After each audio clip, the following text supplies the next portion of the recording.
Hello, I'm Lina Ahmoudou. Welcome to Africa 54. Here is what's coming up. U.S. President Joe Biden and former President Donald Trump clash over policy and personal issues in the heated first presidential debate of 2024. Nairobi attempts to return to normalcy after deadly protests against a controversial finance bill. And in our entertainment report, the Zimbabwean band Mokumba tours the U.S. after topping the world music charts with their latest album. All that and much more coming up on today's Africa 54.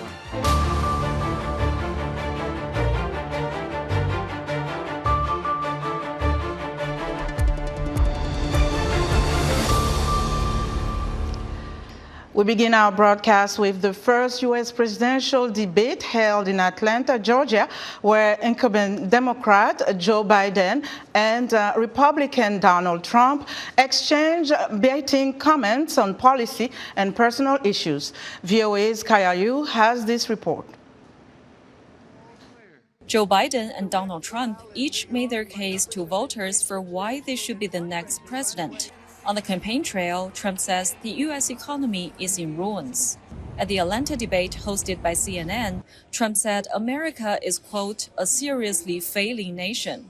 He said Biden has done a poor job. Inflation is killing our country. It is absolutely killing us. On the campaign trail, Biden says he has turned around the poor economy he inherited from Trump. At the Atlanta debate, Biden said there is more to do on the economy. Biden said his administration is working to bring down the price around the kitchen table, and that's what we're going to get done. Public opinion polling shows this is a close race, with the economy and immigration top issues for voters. At the debate, Trump says Biden has failed to protect Americans from illegal immigrants who are taking jobs. Trump said the United States has a border that's the most dangerous place anywhere in the world, considered the most dangerous place anywhere in the world, and he opened it up, and these killers are coming into our country, and they're raping and killing women. At the debate, Biden reminded voters about the Trump administration's family separation policy for immigrants. Biden said when Trump was president, he was separating babies from their mothers, put them in cages, making sure their families were separated. On the war in Ukraine, Trump said Russian President Vladimir Putin would never have invaded Ukraine if he had been president. Trump said he will have the war settled between Putin and Zelensky as president-elect. Before I take office on January 20th, I'll have that war settled. Biden said Trump's lack of support for U.S. allies emboldens Russia and threatens a wider war in Europe. Biden said Putin wants all of Ukraine. That's what he wants. And then you think he'll stop there. Do you think he'll stop when, if he takes Ukraine? What do you think happens to Poland, Belarus? This was the earliest presidential debate in U.S. history, with neither Trump nor Biden officially nominated as his party's candidate. They each have 75 days to convince the voters to choose them before their next debate in September. Kala Yu, VOA News, Atlanta. For more insight on the U.S. presidential debate, VOA Chief Correspondent Steve Herman joins me in the studio. Hello, Steve. Pleasure to be here. Thanks for joining us. Listen, what are some of the takeaways from last night's on-stage tussle?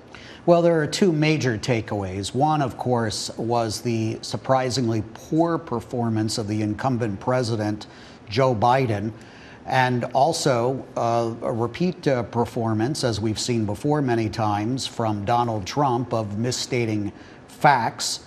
But he was much more restrained than normal. There was no studio audience for this debate, so the mood was very different than a typical Donald Trump rally. But the performance of Joe Biden is causing severe concern today here in Washington among White House officials, party officials, and major donors.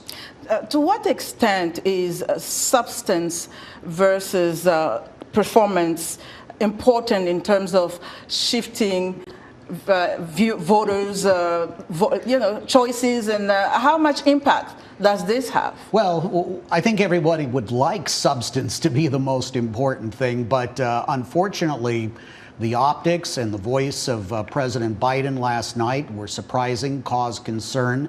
And that's what's going to be remembered from this debate, not the substance, not the topics they discussed. And we pretty much know how both of them feel about those subjects anyway. At one point, this debate devolved into a fight between the two candidates about who was the better golfer. And so that's more apt to be remembered than their positions on abortion or the Middle East or Ukraine. So if we want to talk about substance, were there any new policy proposals or significant shifts in their positions? Not at all. Both of the politicians had their talking points. They stuck to them and peppered each other with insults, basically. Saying that the other was the worst president. This is the first time we've ever had an incumbent president debating a former president who's trying to get his job back, and discussions like that, and blaming each other for the January 6th insurrection to some degree. What are you hearing in terms of any major fallout from this? Well, the major fallout is going to be whether Joe Biden remains as the Democratic Party's presidential nominee. This all needs to be decided in about 40 days, even before the Democratic National Convention in Chicago in mid-August, because one of the key swing states, Ohio, has a deadline to put the name on the ballot. And we have not seen in exactly 100 years a totally open contest at a convention for the Democrats. Quickly, will they debate again? That is a great question, and we don't know today. I think very much Joe Biden wants to get back up there and prove that he can do a lot better. There's talk about doing that in September. Whether Donald Trump will agree to that or not remains to be seen. Steve, thank you so much. We appreciate your time. Steve Herman is VOA's national chief correspondent. Joining us now is VOA reporter Jackson Vunganye with more reaction from the debate. Jackson, what were some of the main issues raised by both candidates during this debate? Hi, Lenore.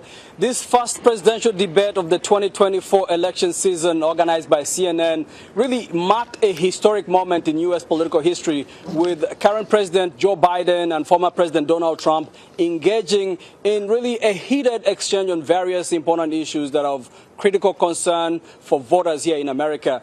The candidates covered a range of topics, like you've heard, from immigration to reproductive rights to the economy to the border and many others. In terms of foreign policy, particularly the Israel-Hamas conflict, featured prominently. Trump criticized Biden's approach, accusing him of being too lenient on Palestinian demands and failing to adequately support Israel. Biden defended his administration's actions, emphasizing the need to protect civilians. But for the Africans here in Washington, D.C., many of them wanted to hear about the immigration policy. Trump accused, for example, Biden of having what he called an open door policy that has allowed thousands of migrants to illegally cross from into the U.S. from the southern border. Trump has made the border crackdown a key component of his presidential campaign. Meanwhile, Biden highlighted a bipartisan border deal that Republicans blocked in the Senate, Trump's arguing and saying that Trump's border policies, quote unquote, separated babies from their mothers, putting them in cages. So Africans would have wanted to hear more about some of the plans, more critical plans, concrete plans on what they hope to do in terms of whether they need to, finding jobs, the path to citizenship and things of that nature. So, Jackson, you spoke to some people in the diaspora. Do you have a sense that the debate was able to change anybody's mind at all?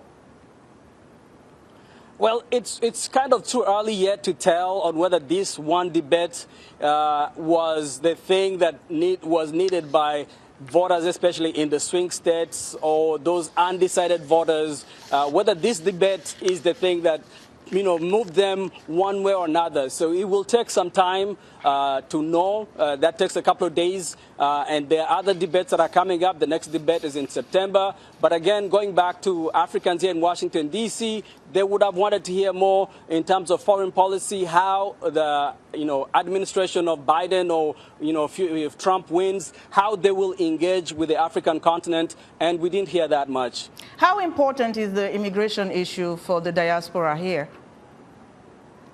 Oh, it's quite important. I know when we talk about immigration here in America, we usually talk about, people from, countries like Mexico, El Salvador. But we know that we have a very big block of voters from the African diaspora who are also part of, the engagement process either by the RNC, the Republican Party, or the DNC, the Democratic Party. We've seen that in the past couple of months that many candidates who have been running for Congress here, this house here in the back, they're from African descent. Many are part of the African diaspora community, and they want to be part of the conversation on whatever the next president, whatever plans he has for them. Okay. So we've seen over at least in the last couple of months, that there's been more engagement going on. Great. Back to you. Thank you, Jackson. Excellent reporting. And thanks to VOA's Jackson Vunganye. For more perspective and analysis on the U.S. presidential debate, I am joined on the phone from Cape Town, South Africa, by Chipo Dendere. Dr. Dendere is an assistant professor of Africana Studies at Wellesley College in Wellesley, Massachusetts. Dr. Dendere, what are your takeaways and assessment of the candidates' performance on stage last night? Thank you for having me. I think the previous speakers have said what I would have said, which is that neither of the candidates performed well in the debate. I think the bad performance from President Biden was particularly surprising. From President Trump, we got what we would have expected, a lot of theatrics, a lot of dancing with the truth, if you will. But President Biden did himself a disservice where his government has been able to do quite a number of good things on the economy. They have some of the best numbers on the economy. They have forward-looking migration policies that they've proposed. They have been effective in Ukraine. They have had some progress on the Palestinian-Israeli front. But President Biden was not able to convince voters or to present all of these as effectively as one would have hoped. They did both do very well when they were exchanging insults with each other. So I think one of the previous speakers said that many people, myself included, will remember the zingers that they shared with each other, but the substance is not something that most voters, especially the undecided, will remember from yesterday's debate. So, Professor Dendere, we are 5 months from the elections. What do voters want to hear at this point? I think American voters always want to hear about the economy. For Americans, it's always the economy, the economy, the economy. And that is not something that they heard very much of yesterday. And there is a young generation of voters, as we've seen with protests all over college campuses, who are interested in foreign policy, in how the government is going to respond to conflicts abroad. And that's something that was not discussed at all. In fact, I think Palestine was only mentioned once and not in a very favorable way or relevant way. So I think that was something that voters wanted to hear that was missing. As the report already said, migration is always a big issue. What is going to be done on migration? That's something that matters for the Latinx voters. It's something that matters for the African diaspora.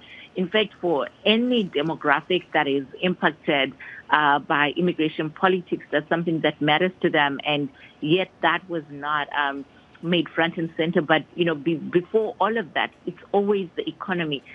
The numbers look great on paper, but most Americans are talking about how difficult things are for them and how expensive life has become, and there was no discussion of that. Okay, Professor Dendere, we appreciate your analysis.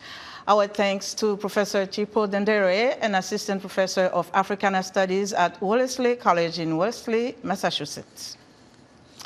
Turning now to Kenya, Nairobi is to return to normalcy on Friday after days of deadly protests. The streets of the capital are quiet and the public appears to be moving forward after days of violent demonstrations by young people because of the strong opposition to a finance bill.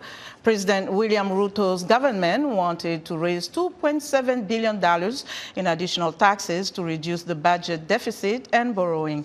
Kenya's public debt stands at 68% of GDP, higher than the 55% of GDP recommended by the World Bank and the International Monetary Fund. Ruto, however, reversed course and ditched the bill after the young protesters took their online grievances offline and demonstrated across the nation, often clashing with the police, who allegedly killed dozens of people. Primarily young Kenyans, mostly members of Generation Z, led unprecedented peaceful demonstrations against the government, giving political protests in Kenya a new face. Juma Majanga reports from Nairobi. Raham Weni and Clarence Kiragu joined other protesters for a demonstration in the streets of Nairobi. We cannot be intimidated, they sing. These young adults say they have taken to the streets to call for the withdrawal of a bill to raise taxes, which they say is punitive. They're taxing everything that's essential to us. You even have people from everywhere, middle class, upper class, we're all here to protest against this bill. So that should show you the gravity of this situation. Shouldn't the aim of the government be to improve the standards of living? Unlike previous political protests in Kenya, these protests are largely led by members of Generation Z, people born in the late 1990s and early 2000s. They are largely using social media to mobilize. Kiragu says their tactics have been successful. We're using social media as a platform to show them that we cannot be contained. They want us here until 6, we'll protest until 8, we'll protest until midnight. In all platforms, we will be here to tell them that that finance bill needs to go. Reject the finance bill. Socio-political protests in Kenya have, in the past, largely been led by politicians and their supporters without the involvement of young people. Reject! Chief Nyamweya, another protester, says his generation's motivations are different. We have been governed by fear since independence. All other preceding generations, every move they make is determined by fear. This is the generation that will end that fear so that we can give life to the Constitution. The Constitution is not just a toilet paper. Kenyan police fired when demonstrators stormed the legislature Tuesday. Reports say at least 5 were killed and dozens injured or arrested.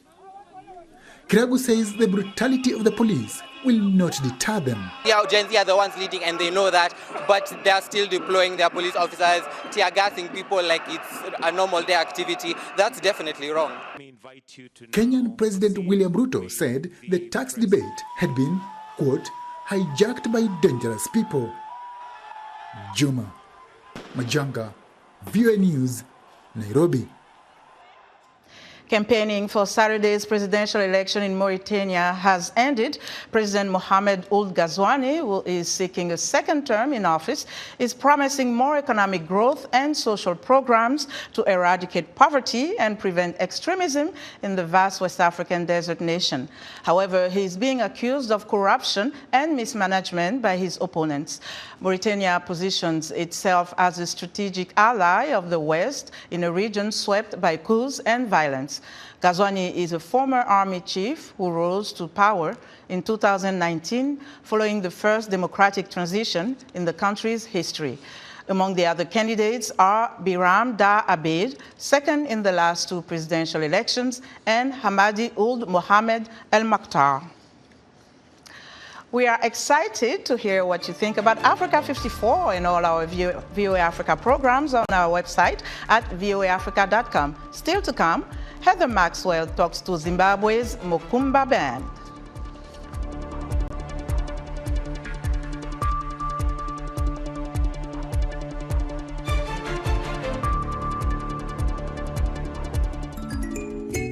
Historically, politics have been viewed as a male-dominated area. Despite advancements in society over the last century, women continue to be underrepresented at parliamentary and state level. It has been said that women's participation in politics is a good judgment of a country's attitude towards gender inclusivity. This week in Our Voices, we'll take a closer look at young African women leading politically. Join the conversation each week right here on Our Voices.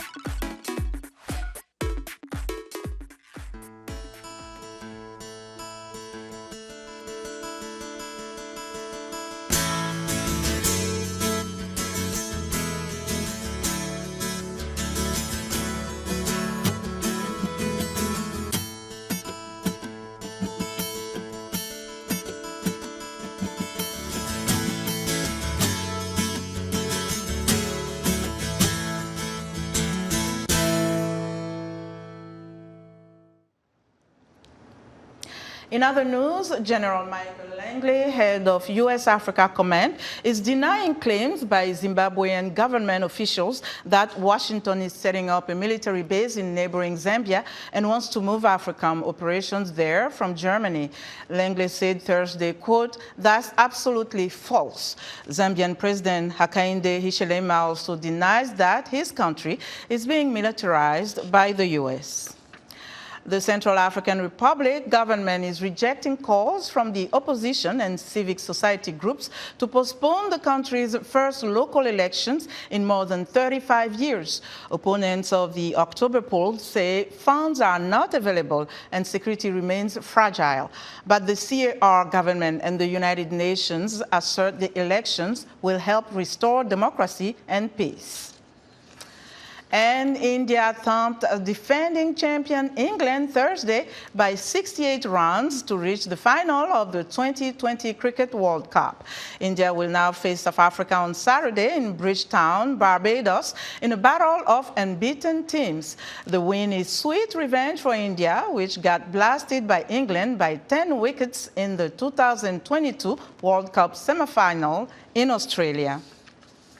It's time for our entertainment report, and joining us now is Heather Maxwell with more on a band that is making a special, well, they're really doing well, Mokumba. Hello, Heather. Hi, Lenore. Hello, everyone. Yes, this week the spotlight is on a group of boyhood friends from Victoria Falls, Zimbabwe.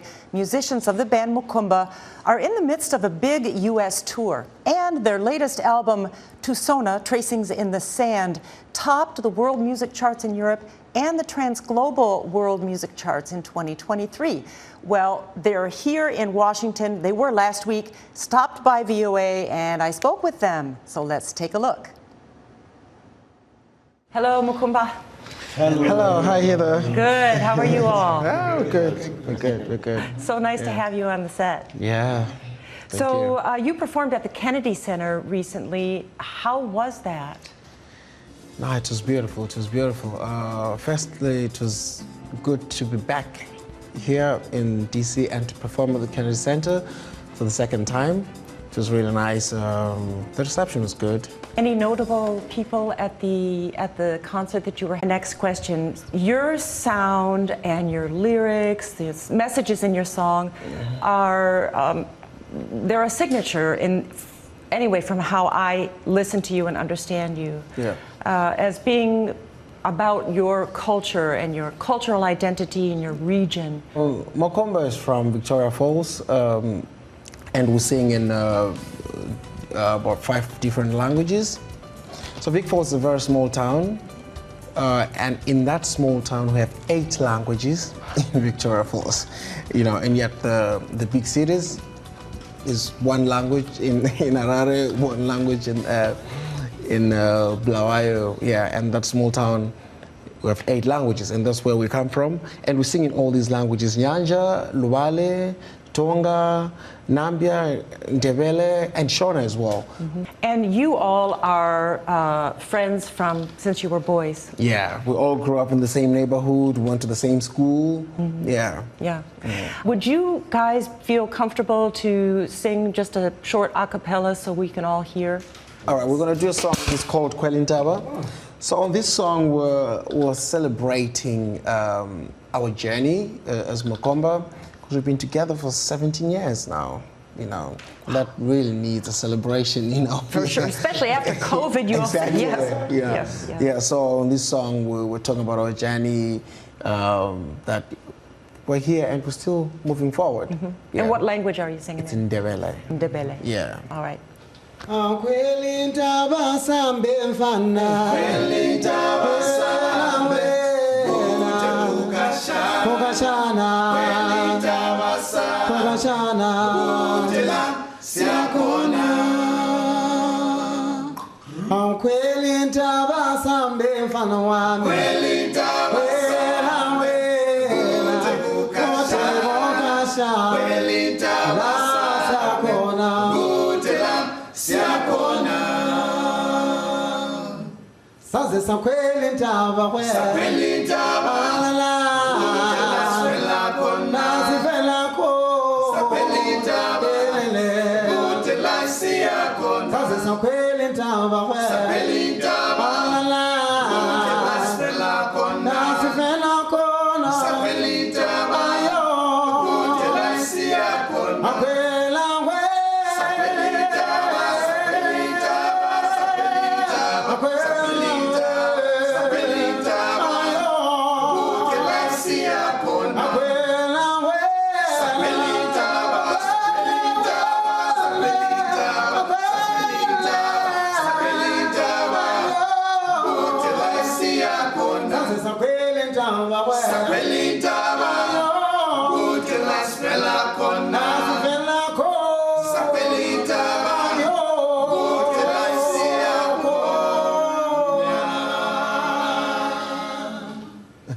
Oh my gosh, that's beautiful.